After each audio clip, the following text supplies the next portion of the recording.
Movies, movies, movies. Whether you are looking to stay cozy at home or wanting a night at the cinema, we have something for everyone. ABC4 movie critic and celebrity interviewer Patrick Beatty is back to share his picks of the week. And I know that you are fresh off Sundance. We will get into that. But tell me about Nickel Boys. Right. Well, this has been in theaters for a couple weeks now, and we interviewed the director and the cast quite a while ago.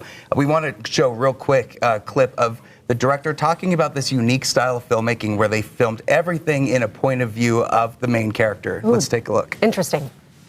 You do something so unique with this film. We've seen it done in like some action films like Hardcore Henry and stuff, but the POV perspective I feel has never felt more personal than in this.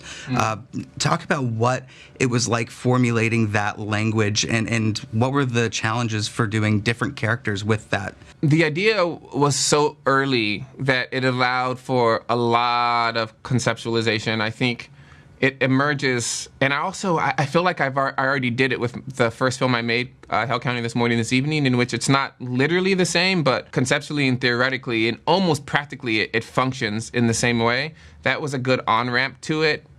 Aside from that, a lot of it was developed with Joe Mofrey, the DP. We spent many a week in his Airbnb with my DSLR, kind of working out some of the very specific movements and the relationship between vision and time and what we needed to accomplish in the scenes. And so, yeah, what you see is a product of that. Patrick, you liked the perspective? And you know what I just realized? I forgot to qualify Oscar-nominated film, Nickel Boys. There's a lot of things up for frontrunner, including cinematography. So that's a good reason enough to go to the theaters and check those out. But we have so many other films to talk about, too. Okay, something for the kids, maybe? Some Spider-Man? Right. If you want to stay at home on Disney+, your friendly neighborhood Spider-Man. This is covering the freshman year of our MCU Spider-Man.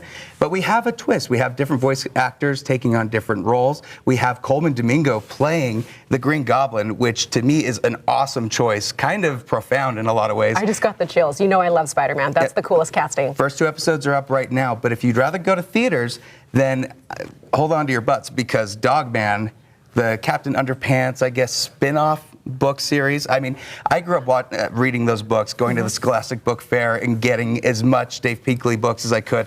They stay really true to the source material in this. The main character, the police dog, really doesn't speak at all, but Pete Davidson might be in there to fill in some of those gaps. He's playing one of the main villains. Wait, no way. It's definitely a see it, especially if you've read these books and you like them. Well, I have loved showing those books to my boys, and if they've loved Captain Underpants, they're going to love Dogman. Absolutely. How cute. All right, you're cordially invited. What's this one? Right, well, now we're scaling up. So this, I'm going to call this for the young adult family, right? So maybe not for kids, but adults that maybe you're like, they could be okay with some swear words and things like that, because it's a very wholesome film. This is Will Ferrell and Reese Witherspoon. They are both competing to get the same wedding venue at the same time for their children, and it is just blowing up in their face. Reese Witherspoon is actually the wedding planner for her family's wedding, and chaos ensues. They both are hilarious, great chemistry, and I think this is one that if you have Amazon Prime, it's definitely a see it. Oh, well, that's what I'm going to do this weekend. I mean, look at that cast. You can't go wrong. And it's a feel-good comedy, and you need some of those nowadays. We do. I can use that this weekend.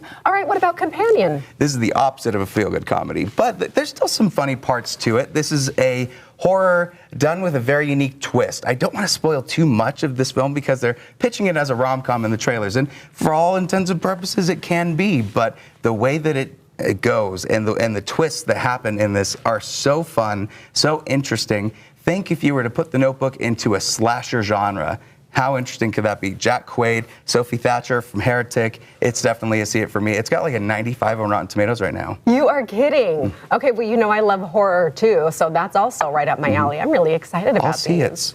Okay, Patrick, how was Sundance? Sundance was amazing. I am so tired, but also I'm excited to talk about all of the different celebrities that I talked to. We have kind of a clip montage of everybody that I've been meeting with. If we want to throw that up, I want to list the people. So Jonathan Lithgow for Jimpa. We have Jacinda Ardern, Dame Jacinda Ardern, the former Prime Minister of New Zealand. Alia Shawkat for Atropia, one of the funniest films that came out this season. Sarah Bareilles was performing at one of the gala events where I spoke with Sean Evans from Hot Ones, talked with Tessa Thompson, who was in Creed and Thor Ragnarok.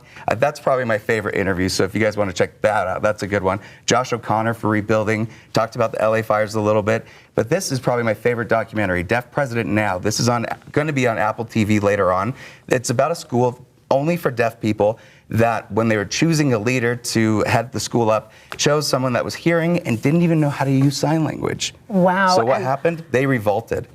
And it became a huge movement to try to get somebody that was hearing disabled, able to be a part of it and sign and start a revolution. I'm so intrigued by that because it's Niall DeMarco who won America's Next Top Model one of those final years. And Yep. I loved that season. And he co-directed with the same director who did the Michael J. Fox documentary, An Inconvenient Truth. So it's such a powerful and moving documentary. It's great. The Ballad of Walls Island, I didn't mention that, but Carey Mulligan is in that. That's also really, really great film. I love her. All in all, Sundance, it's one of those things where I wish more people would be able to see a lot of these films, but luckily for Deaf President Now, you can. If you go to SundanceFestival.org, you can still check online tickets and watch anything that's available right now. Okay, as we wrap up, quickly plug where to follow you and where we're going next weekend. Well, all of those interviews, you're going to see them on ABC4.com and on my Instagram and TikTok, but next week, I think we're going to this little award show called the Critics' Choice Awards, Dina. Yeah, maybe some up-and-comers there. Timothy Chalamet, Angelina. I heard he's good in some stuff. Yeah, maybe. We'll report back. We'll let you know. Patrick, thank you so much, and I can't wait for our adventure.